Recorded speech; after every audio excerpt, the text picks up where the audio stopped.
우리 인사 앞뒤 좌우 인사할까요? 샬롬. 네, 반갑습니다. 샬롬은 히브리어로 안녕하십니까? 또 하나님과 당신의 관계는 완전하십니까? 이 뜻입니다. 오늘 말씀의 제목은 버린 돌이 머릿돌 이런 제목으로 함께 은혜 되실 수 있기 바랍니다. 오늘은 교회력으로 종려주일입니다. 잠시 동영상 잠깐 보겠습니다. 1분짜리. 이번 주간에 있을 순환주일에 대해서, 순환주간에 대해서 간략하게 보았습니다.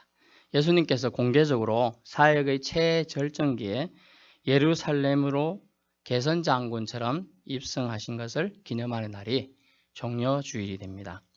사실 너무나 겸손하셔서 나귀 새끼를 타고 초라하게 예루살렘으로 들어가십니다. 마태복음 21장 1절부터 11절까지 나오는 내용인데요. 그 길에 사람들은 어떻게 하냐면 최소한의 예의들을 표합니다. 우리가 누군가가 자기보다 지위가 높은 사람이 오면 악수를 청할 때 어떡합니까? 자기 손에 뭐가 묻었든 안 묻었든 닦습니다. 이렇게 본능적으로 이렇게 하게 되죠.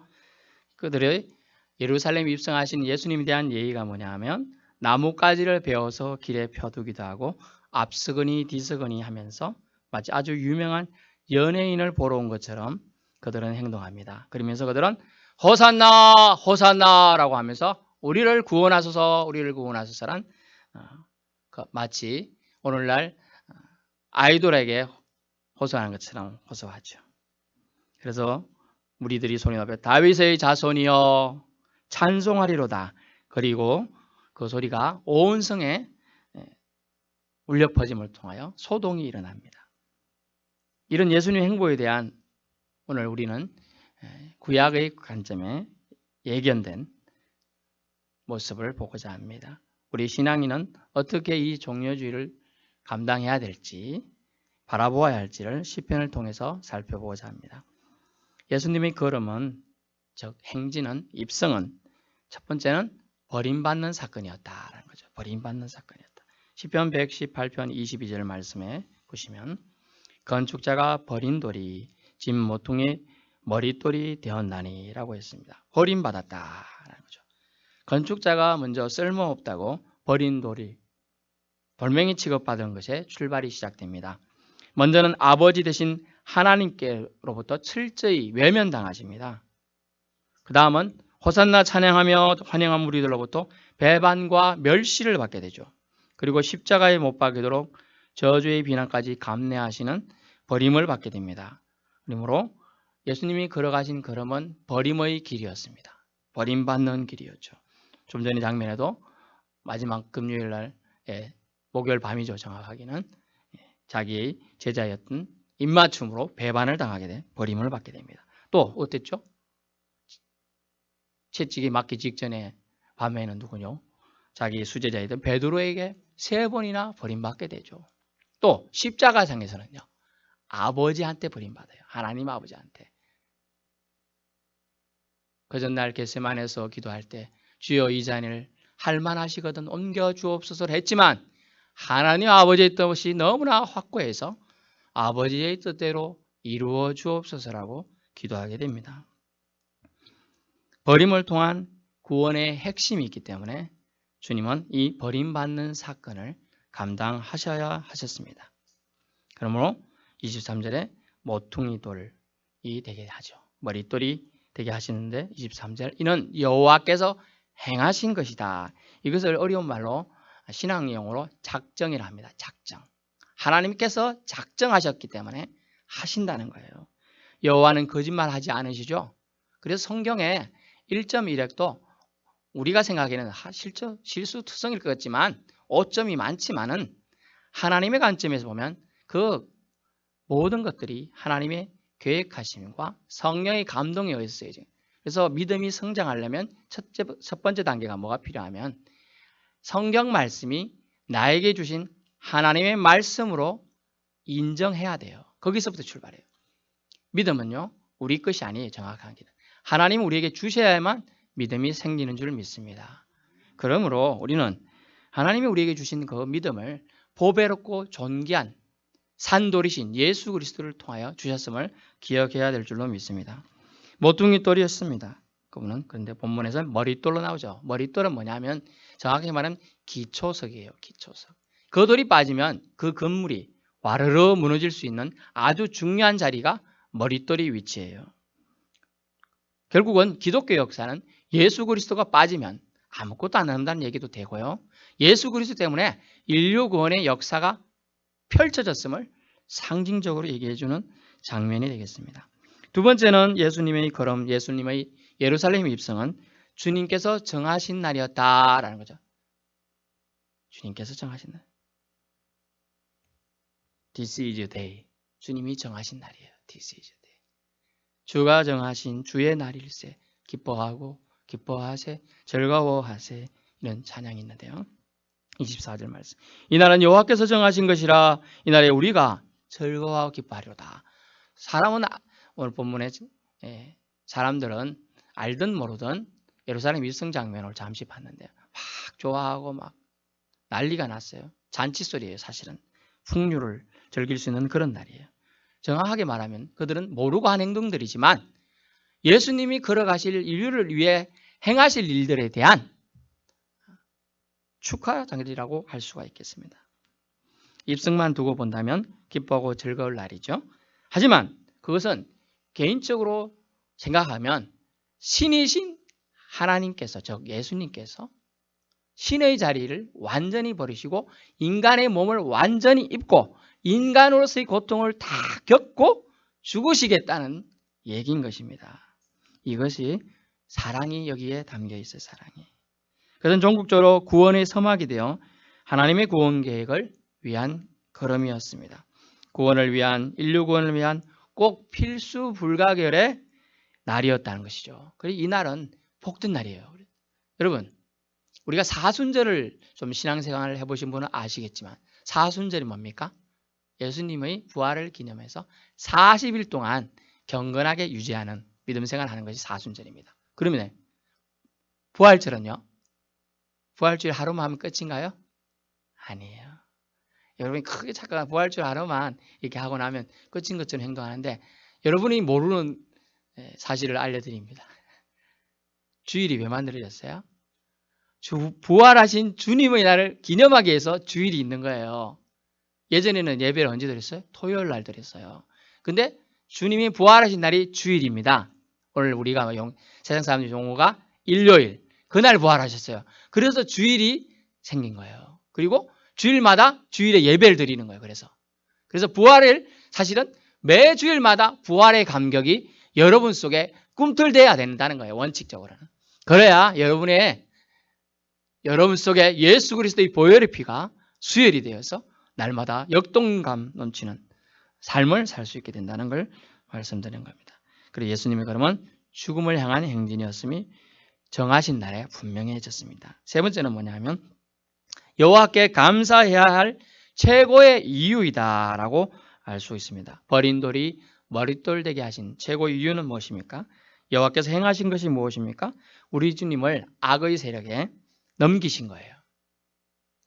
아비가 자기 자식이 떡을 달라면 돌을 주며 좋은 걸 달라는 정갈 줄 사람이 누가 있습니까? 그런데 자기 자식을 좋게 안 하고 죽음에 넘기신 이를 우주의 창조자이신 여호와 하나님께서 하신다는 거예요. 왜요? 저와 여러분의 죄와 허물 때문에 하셨다는 거죠.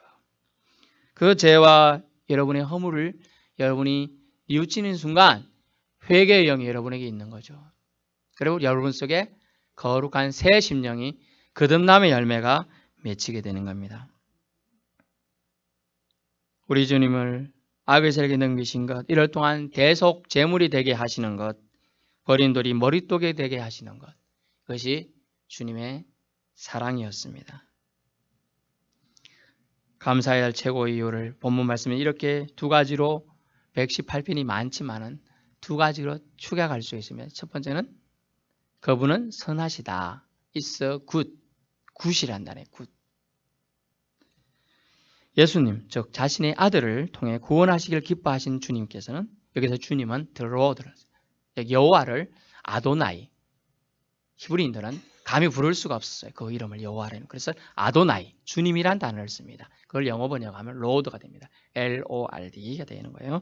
그래서 아도나이 자신의 아들을 구원하시기를 기뻐하셨습니다. 어떻게 기뻐하셨느냐 하면 말씀하신 것을 성취하시는 여호와, 그가 말씀하시길 버린 돌이 머릿돌이 되게 하시겠다라고 말씀하신 그 예언이 약 1000여 년 전에 말씀된 예언들이 지금 우리 BC와 AD를 가르는 기점에 되는 거죠. 여러분, BC와 AD 기준이 누굽니까? 예수 그리스도예요. 그 예수 그리스도를 보내시고 그분을 통하여 구원하시겠다는 계획인 것입니다. 죄 없으신 분으로 죄인의 옷, 인간의 옷을 입히기로 작정하셨어요. 그것을 인카네이션을 합니다. 여러분 생각해 보세요. 여러분이 말은 안 되는데 여러분이 사람인데 여러분을 저 바깥에 있는 강아지처럼 데려가면 여러분이 좋다고 말씀하는 사람 몇 명 됩니까? 그것이 하나님이 인간의 옷을 입은 그 차이입니다. 그러면서 인간의 옷을 입으라고 하시면서도 그것도 모자라서 배반과 멸시를 당하고 십자가에 죽으라는 거예요. 너 사투리 쓰면 너 죽어보라 이런 사투리를 써야 되는데 너 죽어라라고 얘기하고 있는 겁니다. 그러면서 저주 아래 너는 머물러라. 그 대신에 인류의 죄를 내가 없애버리겠다라고 말씀하고 있는 겁니다.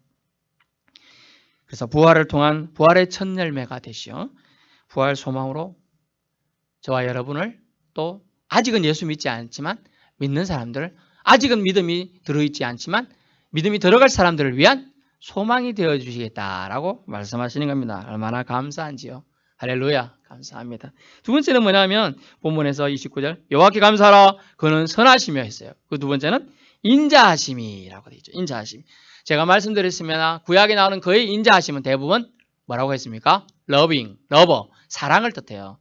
하나님의 사랑은 뭘로 나타났습니까? 인자하심이 영원하다. 그것은 자비하심과 용서하심으로 나타났습니다.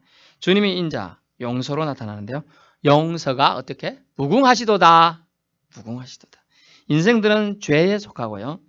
하나님은 자비에, 용서에, 사랑에 속한다는 서양 속담이 있습니다. 하나님의 용서는 죄 짓는 자에게도 머물러 있어요, 여러분.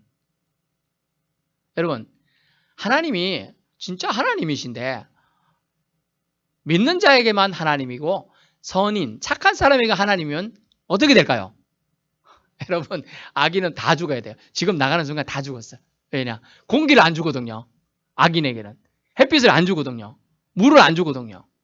살겠어요. 여러분 공기 안 준다 생각해 보세요. 자, 이렇게 엄청난 예를 들면 여러분에게 지금 딱 나가는 순간 선인은 공기를 마실 수 있는 그걸 주고 아기는 안 준다. 딱 나갔습니다. 아기는 주쑥 쓰러지겠죠.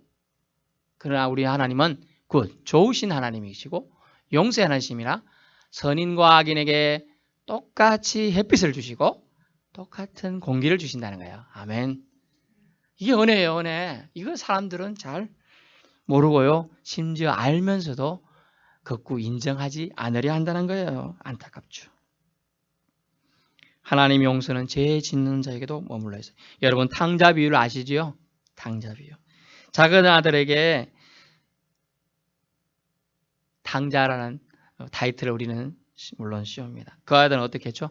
아버지, 참 불충스럽겠다. 아버지 어차피 죽으면 재산 물려줄 거지요? 그렇다. 그러면 지금 주면 안 돼요? 이렇게 해서 재산을 받아갑니다.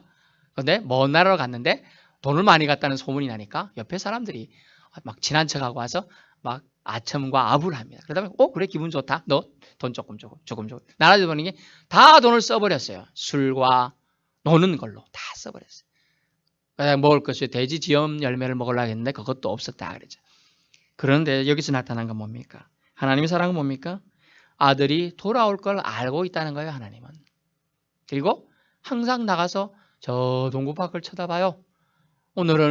오늘에야 아들이 돌아올지 내일이야 돌아올지 그 나가보는 하나님의 사랑 그건 뭡니까? 자기에게 불충한 불효한 아들을 혼내주는 게 아니에요. 용서하기 위하여 이미 준비하고 계시다는 거예요. 우리가 죄를 지을 거 알고 있어요. 그러면서 용서하시기 위해 돌아오기만 기다리고 있어요. 어서 돌아마노 이런 찬양이 있잖아요. 어서 돌아오기만 기다리고 있어요.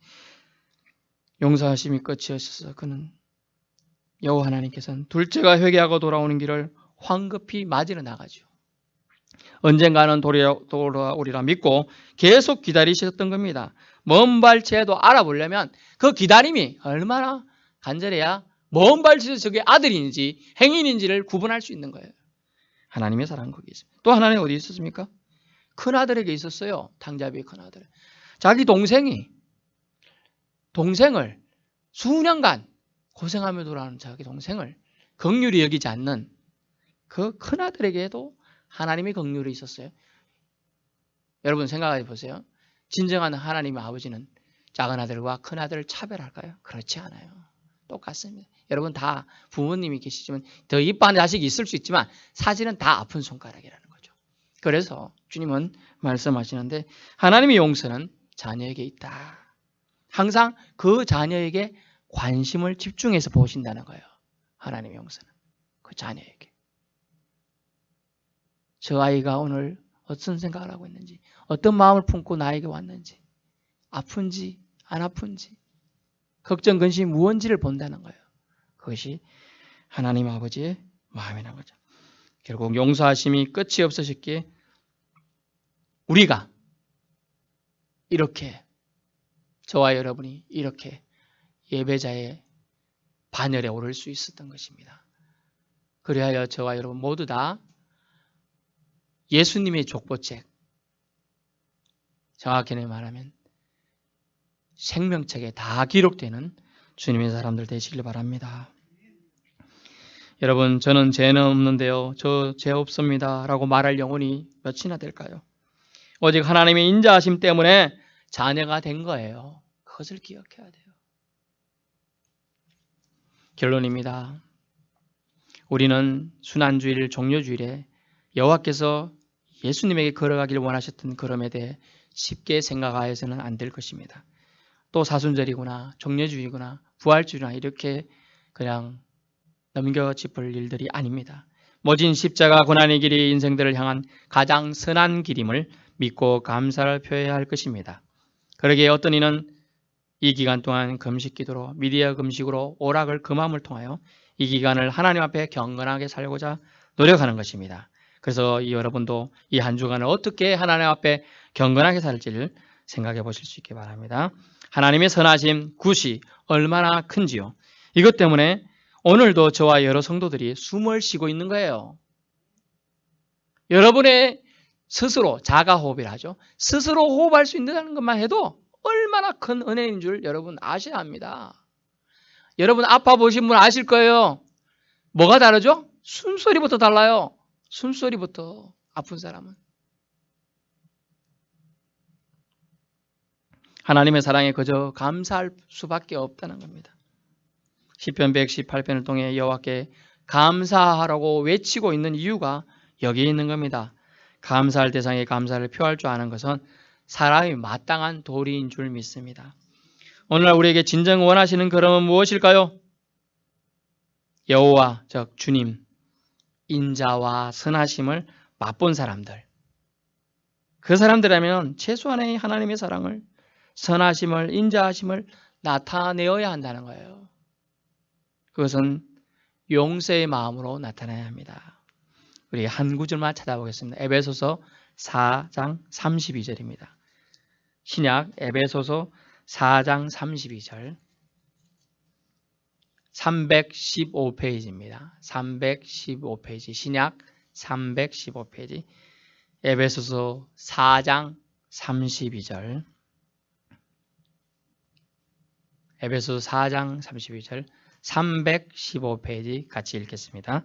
서로 친절하게 하며 불쌍히 여기며 서로 용서하기를 하나님이 그리스도 안에서 너희를 용서하신 같이 하라. 아멘.